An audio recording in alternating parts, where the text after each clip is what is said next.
Good morning everyone, respected director ma'am, principal sir, teachers and all my dear friends. My name is Prisha Mishra. I study in 3rd standard.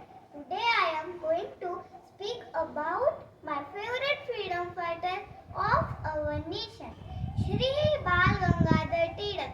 He was born on 23rd July 1856 in Ratnagiri. He was a great and intelligent leader of our nation. He wrote articles and newspapers.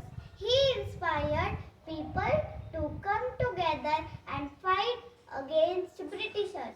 People was called as Lokmanya. Swarajya is my birthright and I shall have it. Bal Gangadhar Tilak say, dogs and British are not allowed. आता एकच घेऊया, मरा किंवा मारा. स्वराज्य हा माझा जन्मसिद्ध हक्क आहे आणि मी तो मिळवणारच. स्वराज्य is my birthright and I shall have it.